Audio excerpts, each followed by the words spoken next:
Hey guys, what's up? And today I'm going to be talking about the top 10 point guards in the NBA return.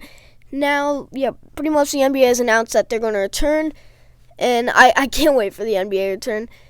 And I'm going to be announcing the top 10 point guards for pretty much the NBA playoffs when it happens, or just the regular season leading up to it. I know there's going to be a lot of hate on this because it's a really controversial video, so tell me what you guys think in the comments. And this is just my opinion, not telling what you guys to think. But number 10, I have De'Aaron Fox. Now, the reason I didn't really put him higher is because, I don't think he's going to go far in the playoffs. And, it's pretty much why I don't really think he's going to go far in the playoffs. And I do want to say this is ESPN's top, not ESPN's top 10 point guards, but ESPN's position. So Luka Doncic and LeBron James are not in it. Sorry if you thought they were. Then, probably next video. If you guys want me to do it more, tell me in the comments also if you guys want me to do a shooting guard one. But Spencer Dinwiddie at number 9. I think he's going to take a really big step up with his free agency coming up soon.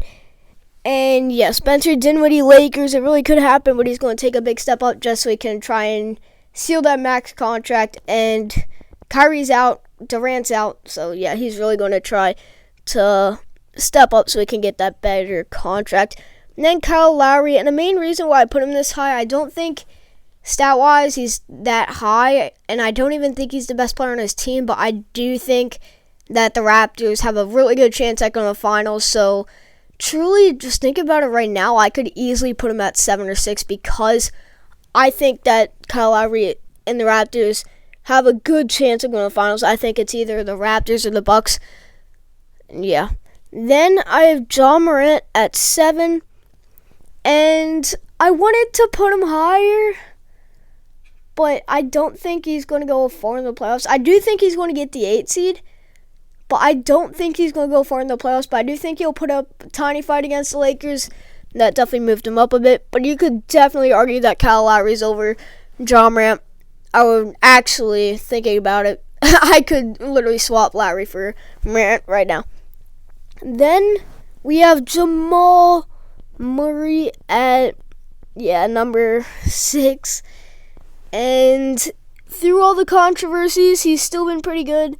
Still pretty inconsistent, but he's a really good player. You saw him last playoffs. He really stepped up, even though they lost to the Portland Trail Blazers, which was a legendary series. I remember that game, 4 overtimes. That game was crazy. Then at number 5, I have Ben Simmons, and I think that he was actually pretty underrated this year, putting up about 16, 8, and 8. No one really talked about him, but I think he was arguably the best player on the 76ers team. Embiid really had a down year, but you could argue either way. But Ben Simmons trade could happen, but it's the playoffs. Hopefully he won't put up 1 point in the game. And then Russell Westbrook at number 4. And the reason I'm putting him this high is really because he went off. Like the last 5 or 10 games before the NBA hiatus, Russell Westbrook was a top 5 player in those 5 to 10 games. I don't really think you can argue that.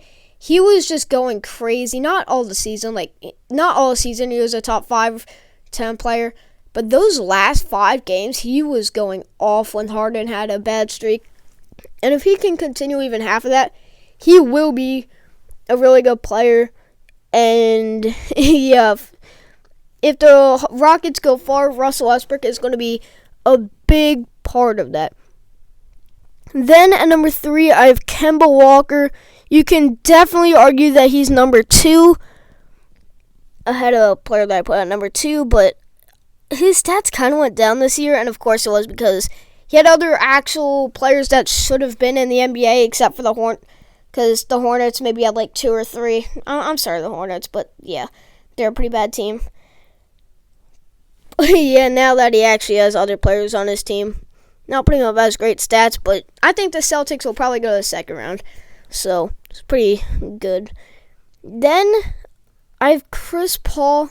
And the reason I'm putting him this high Because I think that the Thunder are going to go to the second round, which in the West is going to be really hard. And that's because if they do play Utah, I don't think that there's any way, no matter what team the Utah Jazz play, I don't think that there's any way that they win a series. Bogdanovich is out. They have Rudy Gobert and Donovan Mitchell on the same team still. And Mike Conley has done trash this year.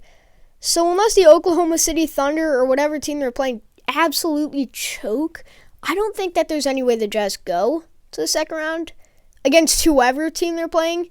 Like, they could play the Grizzlies, and I still think that they'd lose. So, yeah, I think Chris Paul also, just the way he's led his team this year, pretty good. Then last, but definitely not least, because I ranked him number 1, Damian Lillard. I think it's pretty self-explanatory. I think that if the Grizzlies don't get the 8 seed, and I think that the Trailblazers will instead of the Pelicans, and Damian Lillard's going to be the reason. He's put about 29 points per game, and yeah, it's pretty self-explanatory, especially since Steph Curry's out and Kyrie Irving are out. I think Damian Lillard, it's not even just a team, how good the team is. He has put the Trailblazers on his back, put them in a backpack, closed it up, and just absolutely carried them this season. See, I think just in terms of individual, Damian Lillard's the best, and even just come on how good the team is, I still think Damian Lillard is number 1 in the ranking. Yeah, guys, tell me in the comments what you guys think about it. And yeah, thanks for watching. Be healthy, stay safe, and peace.